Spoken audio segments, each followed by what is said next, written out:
Olá pessoal, vamos dar início à aula 6. Na última aula, aula 5, vimos sobre a história dos ácidos e bases, a história do desenvolvimento dos conceitos de acidez e basicidade. E nessa aula vamos entender um pouco sobre algumas propriedades dos ácidos e bases, e principalmente focando na teoria de Arrhenius, que, como vimos, foi onde paramos na nossa viagem do tempo na última aula.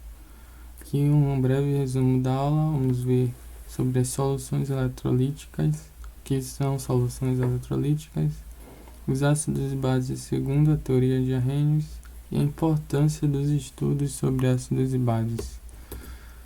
Aqui um breve resumo sobre os ácidos e bases presentes no cotidiano, que vimos na última aula, e soluções eletrolíticas. Segundo Arrhenius, as soluções capazes de conduzir corrente elétrica eram que apresentavam no meio ali da solução partículas carregadas eletricamente e com liberdade de movimento, ou seja, íons ali presentes em solução aquosa.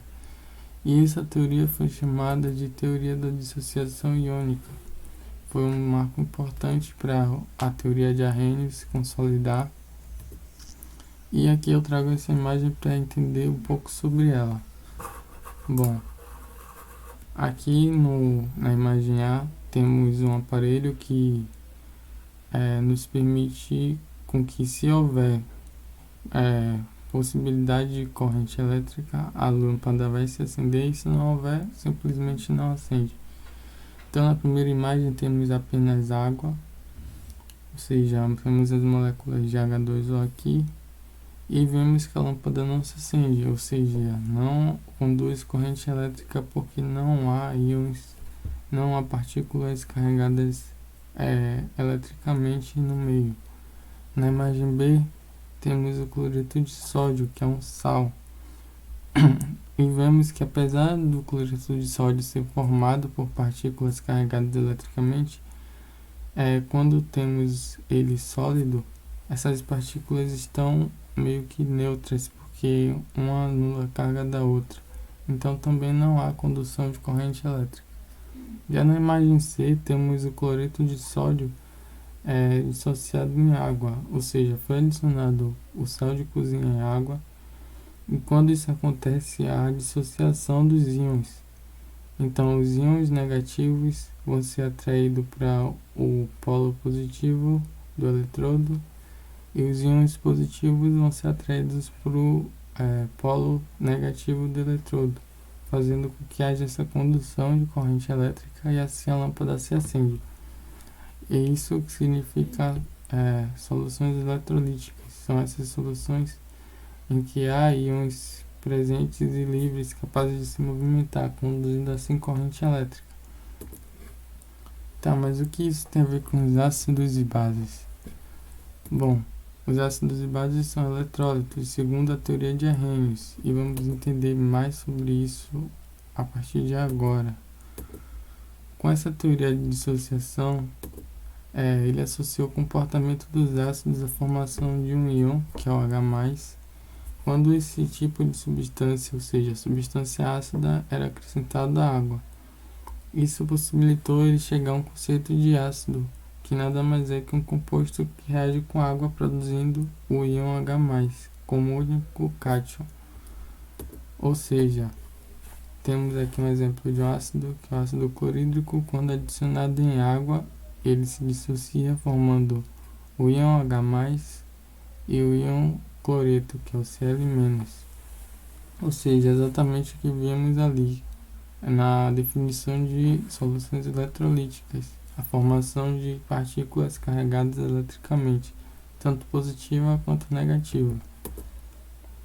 Aqui temos o GIF para demonstrar a formação dessa dissociação. E a teoria de Arrhenius, os ácidos são classificados em dois tipos: os hidrácidos e os oxiácidos. No caso dos hidrácidos, não há presença de oxigênio na sua fórmula. Temos alguns exemplos: ácido clorídrico, H2S, ácido bromídrico, ácido cianídrico, HCN. Já os oxiácidos, há a presença de oxigênio. Temos aqui alguns exemplos: ácido nítrico, ácido sulfúrico, ácido fosfórico. No caso dos hidrácidos, todos os átomos de hidrogênio podem sofrer ionização, diferente dos oxiácidos, que apenas os átomos que estão ligados ao átomo de oxigênio sofrem ionização. Ou seja, essa ionização é a formação do H+, que vimos no último slide, ou seja, a formação dessa partícula carregada eletricamente.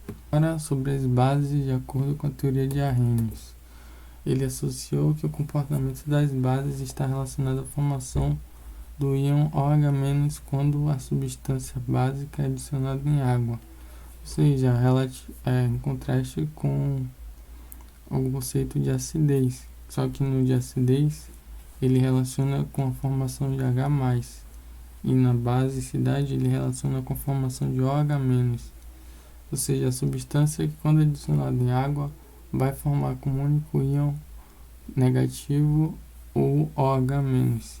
Isso é considerado uma base, segundo a teoria de Arrhenius. Temos aqui um exemplo de uma reação: o hidróxido de sódio, quando adicionado em água, vai formar dois íons, o Na+, carregado positivamente, e a hidroxila OH- carregada negativamente. Outro exemplo: o hidróxido de cálcio, adicionado em água, vai formar dois íons, o cálcio 2+, que é o íon positivamente carregado, e a hidroxila, que é o íon negativamente carregado. Ou seja, temos aqui duas bases segundo a teoria de Arrhenius. Trago novamente aquele GIF. E agora vamos ver um pouco sobre a escala de pH. O que é a escala de pH? A escala de pH serve para medir a acidez ou basicidade de alguma substância ou algum produto. É usada para medir, como vamos ver na sequência, a acidez do solo, porque isso é de extrema importância, principalmente para a agricultura. Então temos que a escala de pH vai de 0 até 14. Quanto mais próximo do 14, temos que a substância, que o meio, ele é básico. E quanto menor esse valor, mais próximo de 0, significa que o meio é ácido. Ou seja, então quando temos um pH de 7, significa que o meio não é nem ácido nem básico, é neutro. Esse é o caso da água. A água possui pH mais ou menos 7, ou seja, é considerada uma substância neutra em termos de acidez. Diferentemente das substâncias que vimos, nos últimos slides e na última aula.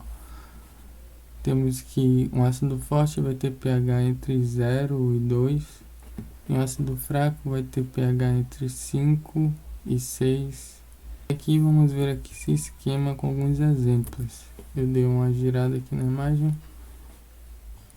E temos aqui algumas substâncias ácidas, como por exemplo o suco de limão, o vinagre. Vinagre que a gente viu que possui o ácido acético. Temos aqui mais para baixo, mais básico, temos a amônia, leite de magnésio, que também vimos que é uma substância ácida, que é uma substância básica. E aqui temos a faixa normal de água nos rios, que tem um pH de 7, o leite tem um pH de 6, e temos aqui também a chuva ácida, que tem entre pH de 1 e mais ou menos aqui 5. E essa é a escala do pH. Agora eu trouxe um exemplo aqui desse vídeo que para entender a importância de se saber, de se conhecer como se mede essa escala, de se conhecer como funciona a escala de pH.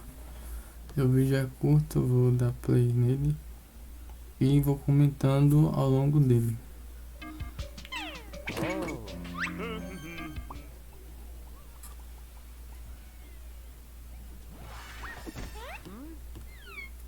Bom, percebe-se aqui até agora que ele só fez molhar a árvore. É óbvio que é um vídeo lúdico, só para entendermos a importância do conceito de pH, conceito de acidez e basicidade. Nós vimos que ele não conseguiu alcançar as frutas, ok.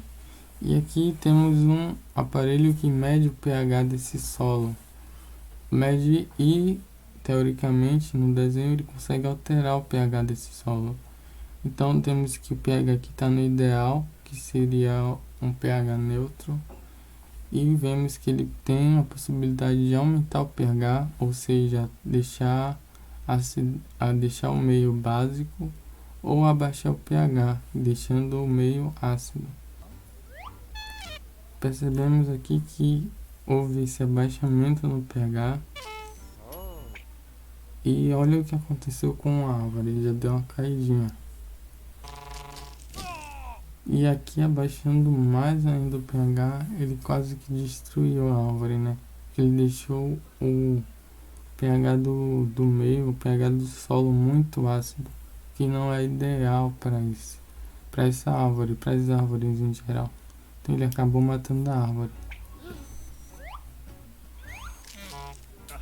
O pH volta no ideal e aqui o que acontece? Ele aumentou o pH, ou seja, deixou esse solo mais básico. E vamos ver o que vai acontecer. Mais uma vez, a árvore não ficou bem, ou seja,